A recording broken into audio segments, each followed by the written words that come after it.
Part D asks us, and I would say predictably, in this kind of problem, they're definitely going to ask you what's the minimum or the maximum of the function. So here we finally see it. When is the number of people in the line a minimum? Pay attention to things like they've given you a closed interval.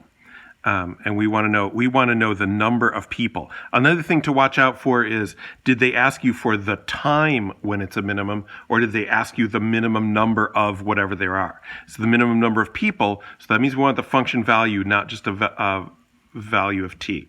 And then justify your answer means we need to, we'll look at what the justification is as we set this up. All right. So when you are looking for a minimum on a closed interval, absolute minimum or maximum on a closed interval, here's what you need to do. You need to find the value of the function at the endpoints.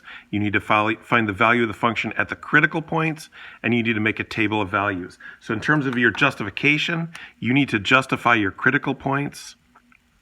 And usually that's going to be your f prime changing sign, and you need to say whether it changes positive to negative or negative to positive. I notice on their justification, sometimes they just use when f prime is 0 or undefined. Remember, it could be undefined. And then they consider all the critical points. For me, I think it's more efficient. If they're looking for a minimum, we're going to ignore any critical points where f prime changes positive to negative, because that would be a maximum. So we're only going to look at the ones where f prime changes negative to positive in this case. But you can do them all just like they do. And then importantly, you're going to make a table of values. What is the function value at the endpoints and the critical points, and just which one is largest or which one is smallest, depending on what they're looking for. So and then that constitutes, your table of values constitutes the justification of the absolute max or min, of absoluteness, absolute max or min. Is justified by that table. So that just is the justification. Okay, so let's look at what we can do here. So one thing that I introduced at the beginning is I created my own function p to stand for the number of people. That's often a very useful thing to do. They gave us this function r. It's the rate of change of people. You can make up your own functions. If you do, it's a good idea to say what they are. I didn't do that up here, but let's go ahead and do that. Let's say let p of t equal the number of people in line at time t. All right, because that way I can say things like, all right, for checking my endpoints, I'm going to say what is p of 0 and what is p of 300. All right, those are my endpoints that I need to check.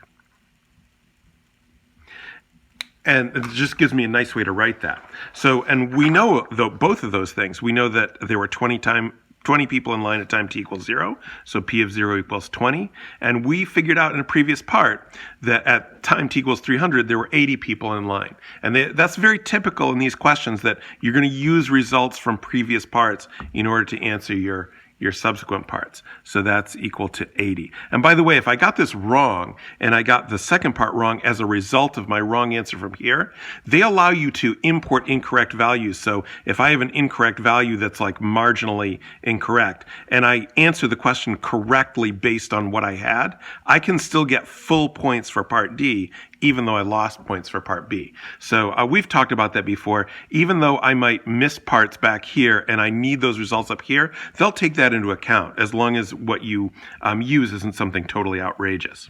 All right, so they actually have a system for that. So the next thing we need to look for is the critical points. So now we're going to look for critical points. So what we need to do in order to do that is we need to look at a graph of p prime of t. So here's our p prime of t, and we already have that stored in the calculator under our y equals, there's p prime of t. I should think about the window that I'm going to use before, especially if you have one of those slower calculators. Looks like I set this window up before and I haven't changed it because I see that my x-min goes -10 to 300. Like why? Because our interval is 0 to 300. I used -10 because if I go 0 to 300, you sort of lose your y-axis on some of the calculators. So I like to keep some negative numbers just so I can see my y-axis. When you're using a huge value for x, make sure to use a large x scale. Otherwise, your axis is going to be just like a black line. And then for my Y-min, I think I started with -10 to 10, and in my first graph, it just was not very clear, so I changed it to -5 to 5. So some of these you might have to play around with a little bit, but thinking about the problem and how it relates to the window is a good way to save time on these calculator-based questions. So now let's just look at a graph. So here I see that this is my P prime. I'm looking for P prime to change from negative to positive because I'm looking for a minimum, right? So we're looking for a minimum. We want to know where P prime changes negative to positive. I see that only happening here. So what I'm going to do is calculate that value. So second calc, we're going to calc 0. That means where is it across the x-axis? So for my left bound, if I put my left bound here, this calculator is going to solve for this intercept over here. I want this intercept over here, so I need to use my cursor to move that cursor over to the left of the intercept that I'm looking for. And I press enter, and I'm going to go over, it wants a right bound, so I'm going to go to the right of the interval I'm looking for. I think you guys are pretty familiar with this process. And then we pick a guess. By the way, if you ever get a Casio, you don't have to do any of this. It's like so much easier on a Casio Prism. But each of these calculators have their pluses and minuses. Anyway, so I get this, 33.0132. All right, so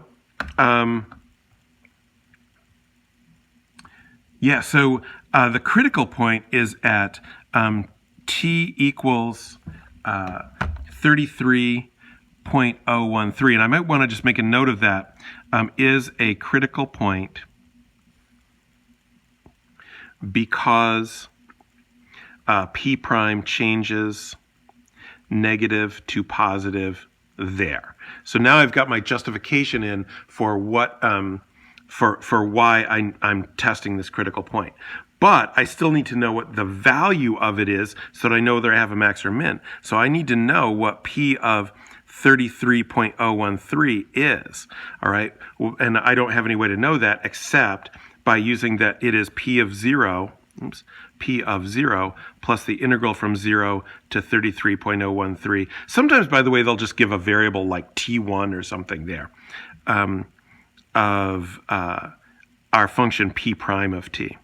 See, so it was useful for me to have P prime of t so I don't have to write R of t minus 0.7 again. So now, and again, since I have this already in my function for my calculator, so I can just go to the calculate window and say I'm going to go, my P of 0 was 20, so I have 20. Actually, you know what I can do? I want to make sure I don't lose my previous line. I can just go up here because I have what I want here, right? This is the 20 plus the integral from 0 to 300. All right, so what I do is I'll just change that up. So I press enter to bring it down. Now I can edit it. And instead of 300, so the other useful thing I'm going to do is instead of typing out 33.013, I'm just going to put X because that's the X from my graphing window. And then I hit enter. And this gives me 3.803. So equals 3.803, and we're talking about people. It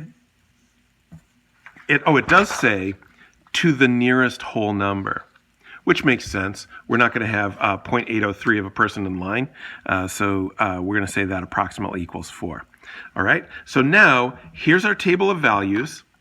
We can see that 4 is the smallest number on the table of values, so now we can just say that.